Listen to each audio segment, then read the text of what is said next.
Welcome to Behavior Grooves. My name is Kurt Nelson. And I'm Tim Houlihan. In this edition, we sat down to talk about the retirement crisis with professor and researcher Saurabh Bhargava. Saurabh teaches at Carnegie Mellon University, but he joined us in the Behavioral Groove studio when he was visiting Minnesota in December of 2018. We've decided to share his conversation with you in a way that adds Kurt's and my grooving comments as we go. Saurabh is working on some very cool research projects. The one that we spent the most amount of time on was about findings he's made in how people prepare or don't prepare for retirement. There are lots of complexities when it comes to retirement. We don't know how long we're going to live.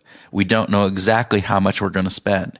We don't know how the economy is going to be in the future. It's tricky, right? It's very tricky.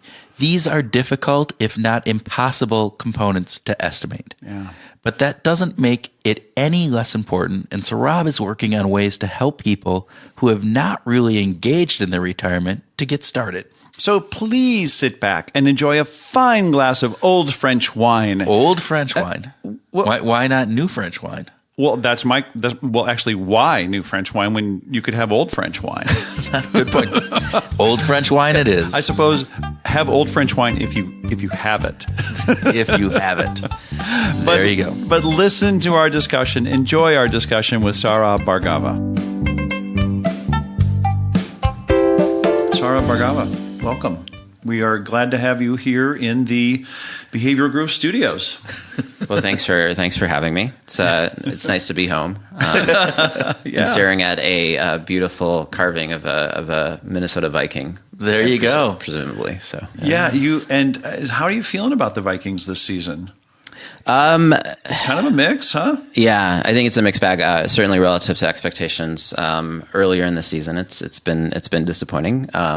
Relative to expectations, maybe 7 or 8 days ago, we're on a positive trend line. So I was going to say, if we can keep that going through the end of the season. Yeah, we'll say, all right. Okay, This is not holding out much hope for for the good it's all old about Vikings setting expectations. Setting expectations. So. So we should tell you a little bit more about Saurabh and his work. We mentioned that he's a professor at Carnegie Mellon University in Pittsburgh, but he also taught at the University of Chicago's Booth School. And he's particularly interested in how behavioral sciences impact policies that shape the context of our lives. Like many researchers in behavioral science, Saurabh wants to make life better for people through the application of good science.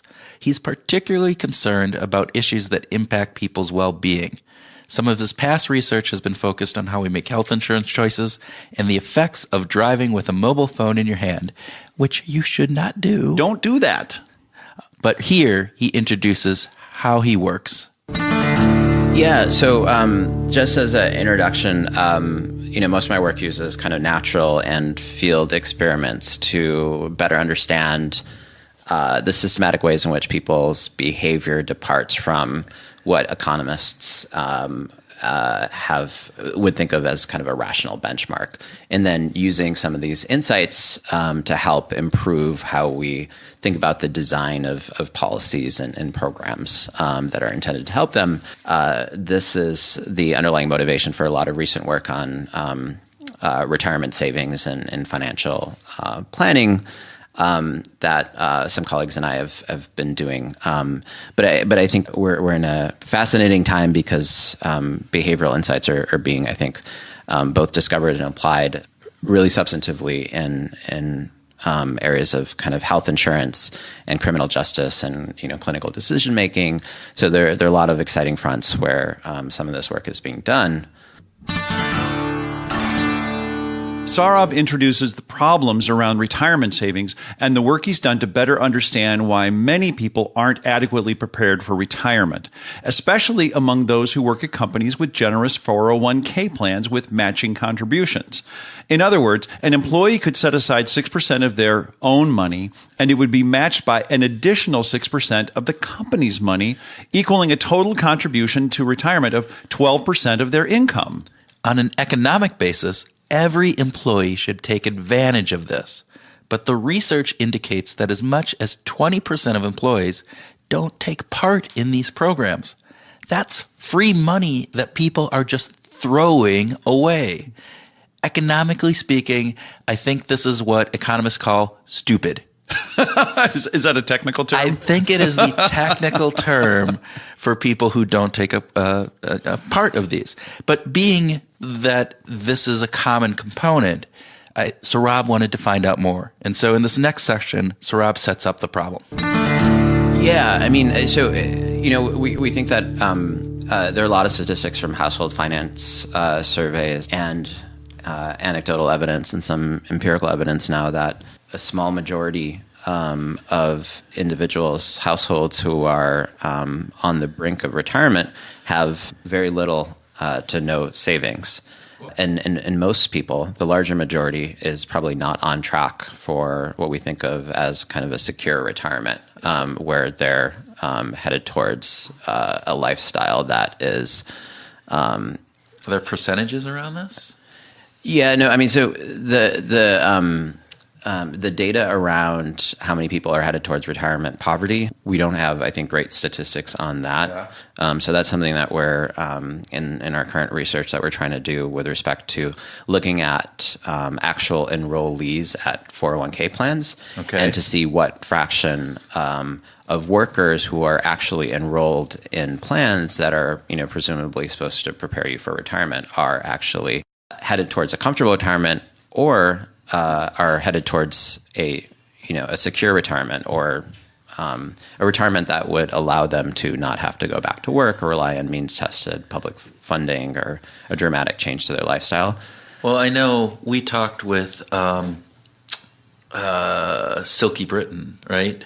And she's over in England, and one of the recent things that she was doing is trying to get people, because what was the quote, that they're like 400 pounds, that people in Britain, there was like over 50% of people didn't have 400 pounds in their savings account. So you know what, your washer breaks down, your car breaks down, you have to go, you break an arm, you don't have enough money to cover any of that. That is just that's challenging. Yeah. So, I mean, essentially we're just clarifying kind of people's tolerance for risk, how much risk they're willing to take in financial decisions with some uncertainty is this chief, one of the principal kind of undertakings of a lot of economists, and they try to study it in the lab, and a lot of people that try to study it using real life choices in the field, and primarily they look at like insurance decisions, like the choice of one deductible over another, and then they try to back out what that says about people's kind of risk preferences or perceptions of risk, or they look at kind of betting data and betting behavior. And so these things are incredibly important because risk is at the basis of welfare analysis of a particular policy or forecasts of how people are going to react to legislations or policies or price changes. Saurabh sometimes refers to the situation as retirement poverty. People who are knowingly or unknowingly underprepared for retirement are, in many cases, not participating in 401k programs. Why is that? Mm-hmm. Again, our armchair analytical selves can't imagine a good reason for not participating. It's free money. But this is the problem that Saurabh decided to look into. Yeah, so we know that risk tolerance varies, right? But our biases, which are much more universal than the varying risk tolerances, they play a role in these decisions. And context matters. Context does matter. And you think about this, what is the situation that the individual is in? Are they currently impoverished? Are they feeling like they're not impoverished?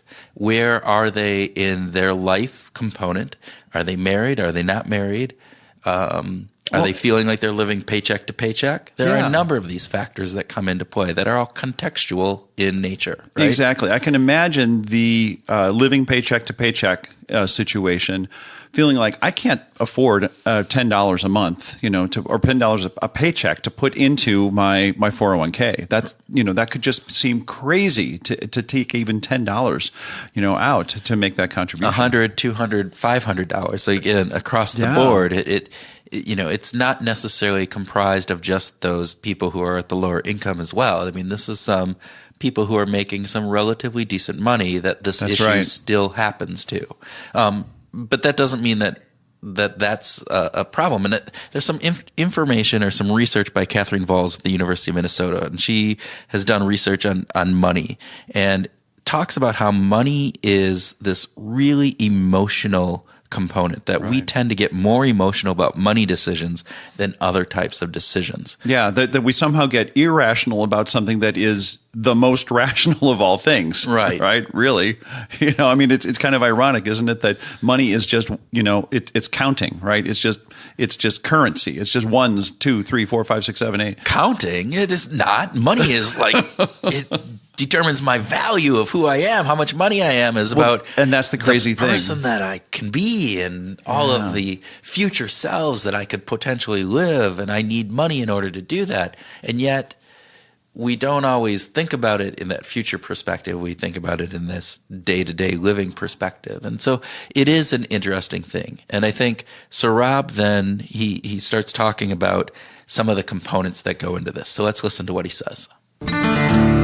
What's been striking in starting kind of work in this field is kind of the severity of the situation. A large share of households that are approaching retirement are approaching retirement with far less than financial planners have traditionally recommended in terms of asset accumulation. So significantly less. But what's interesting is that we find that these deficits in savings actually extend to people with access to fairly generous 401k plans, for instance, at their employer. And they also extend to actual enrollees of these plans. So we might have thought that for a long time, the problem of retirement preparedness was due to the fact that a lot of people didn't have access to attractive savings vehicles. But they do. But they have access. And they're actually enrolled to some. And they're actually enrolled. So, I think rightfully there is a lot of celebration of automatic enrollment, which I think is one of the triumphs of behavioral economics or the behavioral sciences more broadly, and trying to understand how to improve participation. So firms that have automatic enrollment with their 401k plan will have very high rates of participation, around 80 or 90% relative to firms that have an opt-in program. And so I think that's a really nice demonstration of the power of these non-economic factors or choice architecture in predicting something like, will someone participate in a 401k plan? But unfortunately, at least in the United States, for a lot of different reasons, the typical automatic enrollment rate associated with automatic enrollment in 401k plans are quite low. And they're far lower than we think is necessary for a secure 8, 10, retirement. 12%. They're more like 3, 4, 6% kind of numbers. So, the modal kind of default rate is 3%. And, that's pretty low. To save 3% of your income every year towards retirement. Right. That seems like that would be pretty low. It's low, and it's puzzling, I think, to a lot of researchers, given that this is in the context where 80% of 401k plans offer matching incentives, and quite often they're very generous. They're dollar for dollar, or sometimes even more generous than that. And so these are not only tax sheltered savings vehicles, but quite often they're associated with very generous matches. And so the financial attractiveness of these programs would lead to higher levels of contribution. And unfortunately, what we're seeing is that, again, a large and significant fraction of actual enrollees, so these are workers who have access to 401k plans, they've actually taken the step of enrolling, or they've been enrolled by their firm, they're saving at rates, even accounting for the match, that we think are headed towards retirement insecurity. And so to me, that's kind of the striking kind of reality of where we are in terms of our broader landscape. financial wellness in the country. And are you finding any of the reasons for some of this? Obviously, people need to save for retirement. Is it because they don't understand that they're not saving enough? Is it because they're spending? They feel like they don't have enough free money today? That I just don't. I got to pay my bills today. I can't be putting money away. Is it some combination of those? Is it other factors? What are you finding, or what do you know? Yeah, so that's a great question, and that kind of the focus of a recent field experiment that Lynn Connell Price and I just completed, and we're preparing kind of the research now. So what we tried to do in the study was to take kind of the 3 or 4 leading theory that economists and behavioral scientists have offered, more on the economist side, I think, have offered as to why it is that people are not saving enough. People clearly have expressed. It's not that people are completely myopic. People are I think, invested in the idea of having enough for retirement.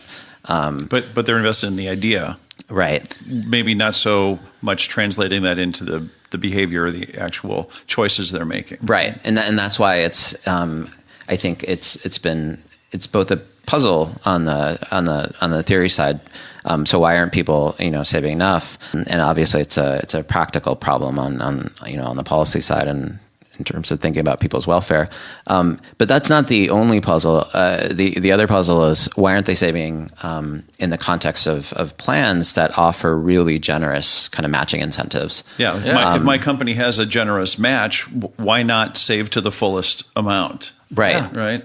And I would say that another puzzle that we could include, at least with respect to predictions of this kind of benchmark model of rational behavior.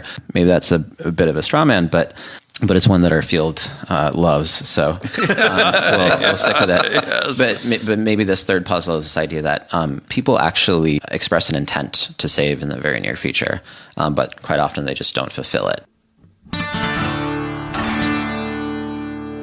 So we had a long discussion with Saurabh where we discussed Shlomo Benartzi's Save More Tomorrow approach. And can you just refresh the listeners who aren't familiar with Save More Tomorrow, Kurt, as to exactly how that works? So Save More Tomorrow is this approach to retirement savings where you put in a certain amount today, and it might not be to the max like we talked about. Some percentage of my income. Yeah. But you're committing to the fact that when you get a pay raise next time or every year, depending upon how it's set up, that you will increase the amount that you're saving. So, for instance, if I get a pay raise and it's a 4% pay raise, right?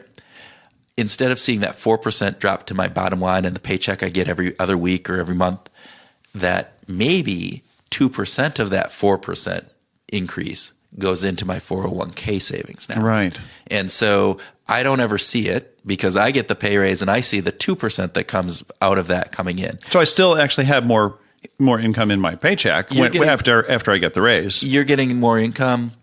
You're just not seeing the full component of that income, and you're pre-committing to this component. Yeah, that's the beauty of this, right? Is that commitment for those annual or those merit raises happens way before they actually occur. It's like I'm gonna, if I pick my lunch that I'm gonna have next week, I'm gonna pick the lettuce salad. I'm always having the salad next week. But if right. Come next week and I have to decide the cheeseburger is really good, and that's gonna be really hard for me to pick the salad when the cheeseburger sounds cheeseburger really good. Today, salad tomorrow. Right. So this is a way of getting past that component. Yep. But what Saurabh wanted to study is he goes, so why is it so hard for people to retire or to save for retirement? Right. What are some of those components? And he came up with 3 different areas that he thought that the research kind of indicated could potentially lead. Because there's a lot of research that's already been done on each of these individually, and he's putting them together and studying them all at the same time. Right. So he's doing this research study that's going to look at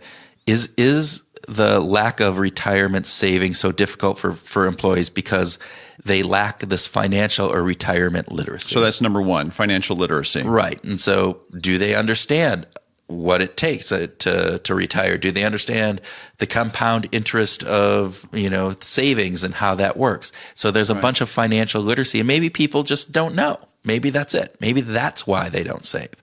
Or number two, maybe it's because these programs are too complex. Right. That, I have to figure out all this paperwork. I have to go online. I can only do it in a certain time period. It's just too much work for me to do. A bunch of gobbledygook that I never have to deal with. Because in fact, I may only have to do it once. Right. And so it's complicated. I'm not practiced on it. I have to learn up on it. I have to do all this work. And so it's complex. And so unfamiliar.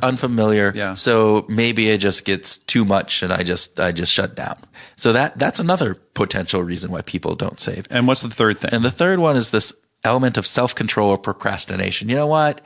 Hey, it's just too much work today. I'll do it tomorrow. It's that, I'm going to have a salad tomorrow and cheeseburger today, salad tomorrow. I will make my decision tomorrow on which plan I'm going to do, or I'm going to save more tomorrow, where that kind of gets into some of the other components. Yeah. There's this procrastination, self-control component. So, he talked about these three components, and he outlines this field experiment that he does. So let's listen in as he describes this field experiment, and we pick up our conversation there.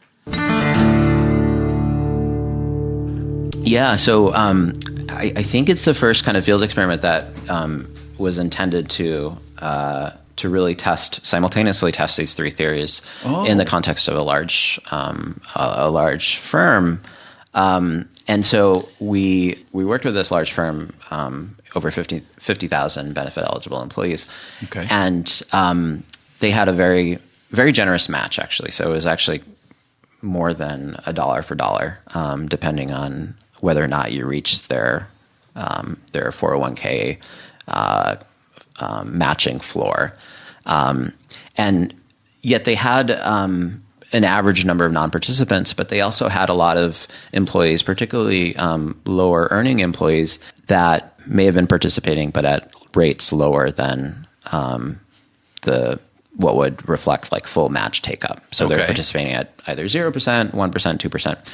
And so what we did was we designed a field experiment and a set of interventions that would address each of the biases or frictions that underlie each of these three theories. Okay. And the second thing we did that I'm pretty excited about is we were able to couple the interventions in the field experiment with administrative data from the firm on actual savings behavior, but also a really detailed survey whereby we were able to collect information about the employees and their beliefs about retirement, about when they would retire, how much money they would need for retirement. We got information about how complex they thought the process was. We tried to measure their underlying self-control. Financial literacy. Yeah. We measured. And then you could match that against the actual choices that they made. So here Saurabh talks about retirement literacy. The first is that on this idea of retirement literacy, that a lot of people have said these are problems around literacy, and so we need financial education, we need real-time information about recommending what one should do. And so while we found pervasive illiteracy, what we found is that quite often the dimensions of distorted beliefs would balance each other out. So people believe that they're going to live longer than they are actuarially projected to live. Okay. Unless everyone knows something that we don't know. Right. But they also think that they're going to work longer than they are. So people underestimate the likelihood of some health shock or other kind of form of involuntary retirement. So on those things kind of balance each other out in the sense of on one hand they think they're going to live longer. Work longer, so that suggests that they should save less. But then they think they're going to live longer, which suggests that they should probably save more. And And so if you take their beliefs, people don't appreciate how much they need to save, but they actually, I mean, our population again was primarily low saving or non-saving employees. They certainly recognize that they need to save dramatically more than they're saving right now. So they recognize that there was a deficit in what they were currently doing versus what they should be doing. Yeah. And so it's nice in the sense of, I mean, from a research perspective, it's clear in the sense of, so we see evidence for low literacy along different dimensions, but they don't seem to predict that people should be saving anywhere near the levels that they're currently saving. And then we can look at the experiments where our intervention for that particular explanation had to do with clarifying exactly how much people should be saving based on their personal information. And that didn't move the needle at all. Okay. And it didn't move the needle for the people that had the worst beliefs. So we found no evidence in the cross-section and the average effects of the experiment, or in this test of are the more biased people disproportionately helped by the intervention. I think strong evidence against this idea that it's retirement literacy and its information is the culprit. That's not the culprit. Yeah. Okay, so retirement literacy alone is not the big problem. What about complexity, we asked? So complexity, without going into too many details, this was actually a setting where it was really easy to navigate the system and to save, and we made it even easier, and that had no effect. And people didn't really perceive it to be very complicated to begin with. So at least in this setting, there's little reason to think that complexity was the issue. Number one on literacy, no effect. Number two on complexity, no effect and no impact. Okay. So I'm assuming. And after the commercial break, so it's not a financial literacy or complexity problem. So what about self-control or procrastination? Right. Saurabh shared a very clever behavioral intervention to help those who were not enrolled to consider enrolling. Let's listen.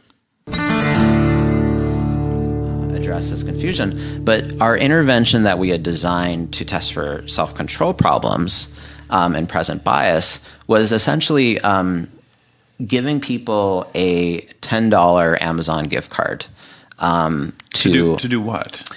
Oh. Well, so you can't explicitly pay people to save, but we incentivize them to check their level of savings and make sure that they're okay with it. For the most part, I think once you get to the point where you're at the where you're on the enrollment portal, and at that point, you're actually going to increase your savings. Right. So I think people may have seen this as, if I enroll now, I'll get this $10 Amazon gift card. Right. And so that yielded interesting results for this test of self-control. But interestingly, the people who were in that condition and actually went to the enrollment portal, if people had expressed that they thought they were already participating, but the administrative data said that they weren't, those people were far more likely to actually enroll. Okay. And so 30% of people in that condition around 30% actually did enroll, which was it's fairly high relative to the baseline for that condition. And what that suggests is that just by virtue of kind of being made aware that they weren't enrolled for this group caused a lot of them to actually enroll, which is consistent with this idea that it's about confusion. $10 shouldn't matter. It shouldn't move the needle. But what we found was that in this really intractable population that doesn't really respond to very much information, incentives, that 15% of them actually started to save, and most of them started to save at that 4%. So it turns out that an inducement of a $10 Amazon gift card increased enrollees in the 401k plan. Yeah. It's ironic in Saurabh's mind and unbelievable to a classical economist that a $10 gift card could be the catalyst to get someone to stop procrastinating about saving thousands of dollars every year. Right. It makes absolutely no sense, right? To say, well, let's see, I could improve my future by tens of thousands or hundreds of thousands of dollars. I could be saving, but I'm not going to do that unless you give me a $10 gift card. Yeah, I need $10 to save $2,000. Yeah, it's crazy, right? Yeah. And you think about this component of what it does from a perspective of being very an emotional response, right? That hey, I get $10 today, right now. It's the cheeseburger again, right? I get a $10 cheeseburger for a $2,000 steak that comes in the future.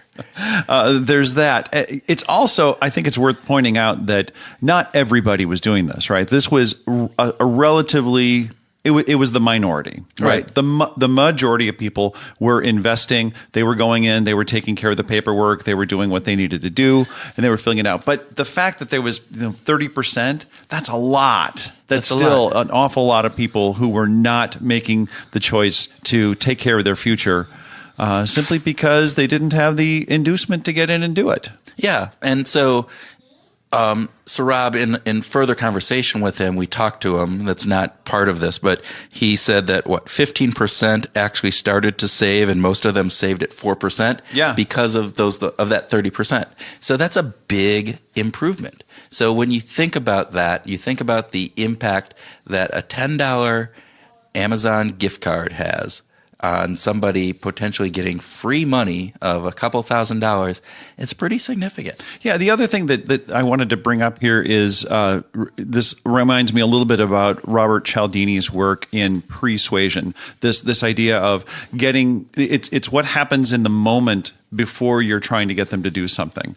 So Saurabh and his co-authors weren't paying them for the act of saving. Mm-mm. It was just the act of going in and checking their balance.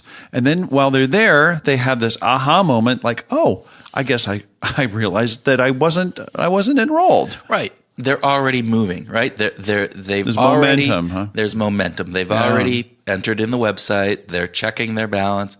Oh, I've already gone through all of this work already. Right. I might as well. Oh my gosh. I've done so much hard work to get out here. But in our minds, that happens, right? It comes into these components of like when you're trying to set up a habit and, just put your shoes on if you want to go running. You don't commit to going running. Just commit to getting up in the morning and getting in your running clothes. And by that time, you've already done that.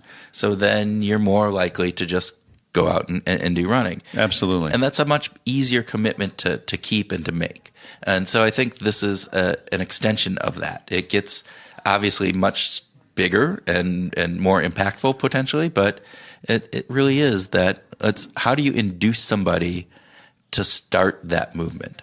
And I think that's an important lesson that people need to take from this. And it's a really clever intervention that they came up with. Right. And this is about retirement savings, but it can be about almost anything that people are procrastinating about, right? You want to write that novel. You want to, learn French. You want to do something and you've just procrastinated about it. You may need that little cheeseburger today in order to get to the salad later. Well, to get to the steak later. There you go. Okay. All right. So with that, I think let's listen in next about what Saurabh has to say.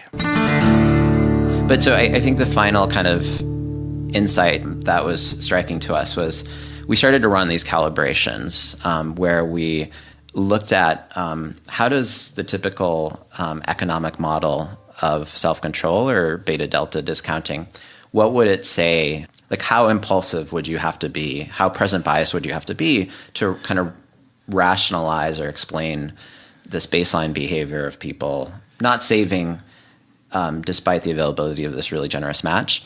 And then on top of that, then switching into savings behavior with $10. With a $10 gift card. The short of it is that it's almost this exercise in an absurdity because Wow. it's really hard to even explain the baseline behavior of not saving, given the generosity of these matches with these kind of models. And so we have evidence, I think, for kind of present bias, like $10 did move, or you can call it present bias, but something, $10 did change behavior, whereas these like generous matching incentives didn't. But then there was this question of what could explain it. And I don't think it's these traditional models of limited self-control that economists have been, commonly using. Mm-hmm. So the last bit of the story is around trying to figure out what's actually going on through, analyzing the rich data that we have and then, running additional experiments.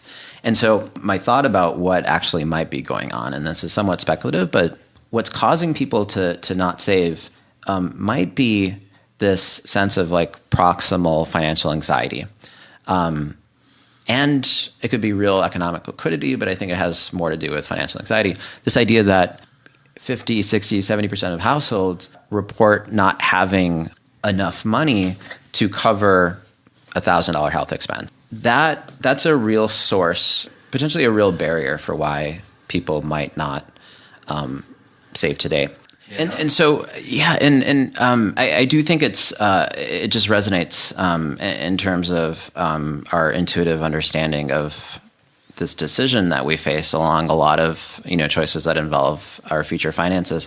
And so I have this idea for what I call a Serenity account, and gotten mixed reactions to the name. Yeah. But the idea is that there is this account this buffer that you fill to give you some peace of mind about your ability to negotiate unexpected, shocks.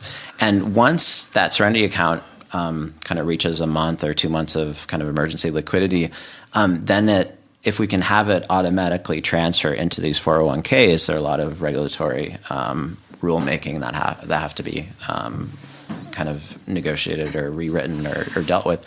But I think people would be more willing to invest in their own short-term serenity, and that will happen to automatically then transition into helping them prepare for their future savings. Oh, right. And if we tied that to kind of more general kind of education around budgeting and financial planning, not around, how does compound interest work and do you need to save 17% or 12%, but more around, the basic kind of skills that I think I have yet to learn about kind of month to month, prudent financial behavior. And a lot of firms are already doing this around financial planning and wellness programs.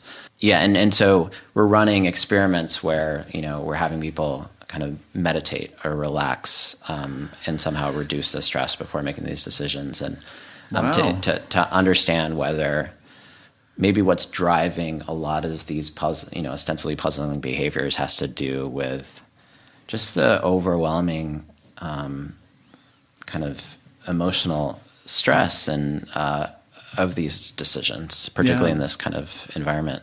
Well, with that, we're going to have to end on the Serenity account, which I think is actually a totally appropriate place to wrap up. Yeah, we can all just. Saurabh, thank you so much for your time. Thank you for. Really appreciate you taking time to come in and spend some time with us in the studio. Yeah, thank you so much for having me. I appreciate it. Yeah, thank you. So Serenity accounts sound like a really good idea. Yeah. Having that component to be able to have this financial,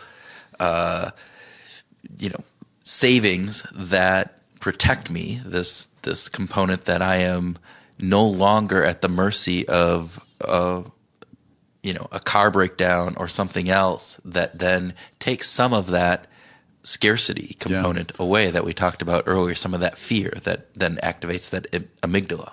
this was prominent in the discussions in the United States when the government was shut down about how people are going to deal with not having a paycheck, and the number of people who were going to file for unemployment after 1 week because they weren't going to be able to make their mortgage or their rent. Yeah, I thought, wow, this a Serenity account would have really come in handy for these folks, right? To have a little bit of a backlog, to have a buffer in place.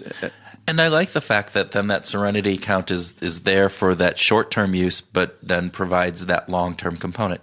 We talked with Silky Britton in the past, and she was doing something similar in England about trying to just get people to save more and to do different things. Because again, I think it's a pervasive component where we're having issues with the amount of savings that we have as a society. And so I think, just to recap the whole conversation, I think that's one of the big takeaways for me, that as a society, Western society, we are not saving enough. Right. So listeners, go out. You know what? If you go check your 401k savings account and balance and different things, and you want to send me a screenshot from it, I'll send you a $10 Amazon gift card. How about that? There you go. There you go. Yeah. Yes, just do that. So I think we can all do better at that.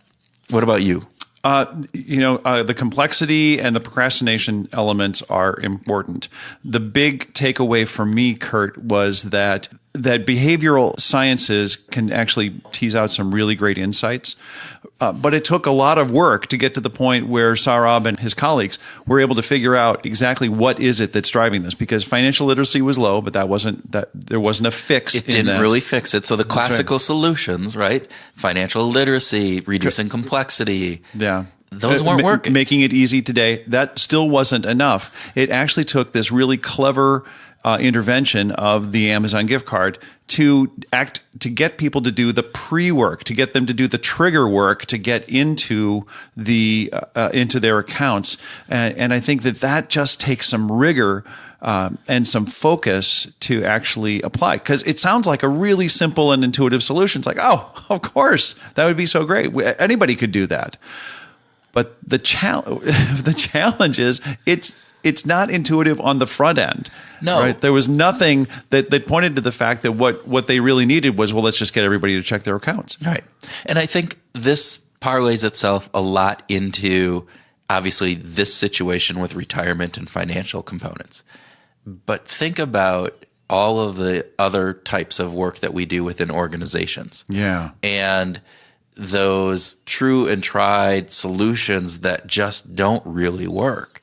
And trying to get an executive team to say, well, let's pay people, to check their balance of their payroll. And they're going, why in the world would we do that? No kidding. That's a crazy idea. Let's, or pay them to make sure that their sales prospecting list is right. Well, of course they should be doing that, because that's going to lead them to get better sales, or, do their pre-work before doing something. So it's this paying people for things that lead up to the ultimate component that people want. And I think it's a really hard sell sometimes inside organizations. And what this goes to show is sometimes these unintuitive kind of solutions are the ones that actually make an impact. And if you're really good at hindsight bias, like I am, I'm very good at that, then you could look back and go, well, of course that was the problem. Of course. After you've solved it. Yes. Of course that was the deal. Yeah. Yeah.